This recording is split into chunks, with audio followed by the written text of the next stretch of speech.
David Starkey is an intellectual thought leader from the right of politics. And it seems that whenever a topic is broached within society, that little way down the track, Starkey seems like he's always waiting there to give us his view on what's happening, as if he's waiting for everyone to catch up. And I think that is the correct way to think about it. He seems ahead of what's going on, and I think it's his grasp on history that gives him an edge on where society is going to go next.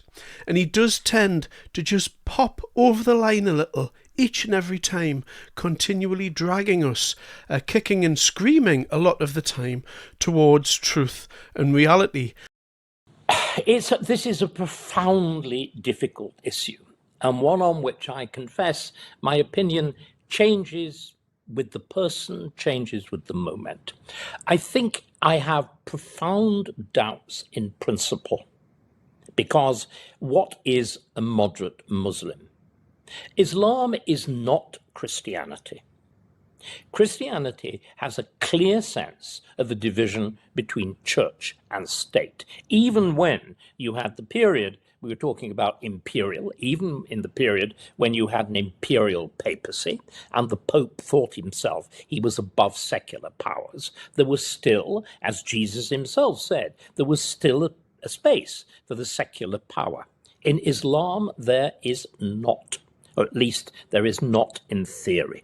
Islam is not simply a religion, it's a complete program for a way of life, and there is no separation whatever between church and state in the ideal community of Islam. Instead, there is the caliphate, in which the caliph, as a descendant of the Prophet, holds all power in all spheres. As, of course, I suppose we could say Henry VIII briefly, not for too long did, in Britain, but clearly the position with Islam is much more clear-cut. Now, this means, of course, and also there is the other tradition, that there is a notion in Islam that truth is conditional, that the degree of truth-telling to somebody who does not belong to Islam, that you are obliged to perform, is not the same as to a fellow Muslim. This raises absolutely fundamental questions about loyalty. Yes, it does. Because if you have a Muslim who is aspiring to power in any way, shape or form, and we can use one example, which is Sadiq Khan, if a person comes out and tells you that they are a Muslim and they believe in the faith, then you have to start to wonder about what they want from that power, how they're going to exercise that power, and how this is all going to work out in the long run, particularly because we are a Christian country. And this is one area I believe that the Muslim community in our country has failed to explain. At every point it would seem that what Islam wants to do, it wants to tell us what we are and are not allowed to do. For instance, you are not allowed to have a cartoon of their prophet or do anything to their book in public.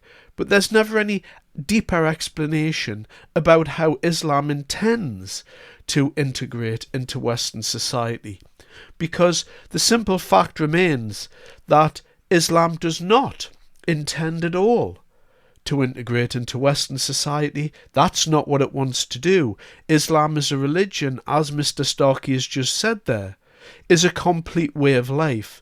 There is no reformation, there is no movement, there is no part of Islam which wants to bend and shape to the environment in which it finds itself. The religion was designed in an extremely specific and controlled way, in that there is only one way.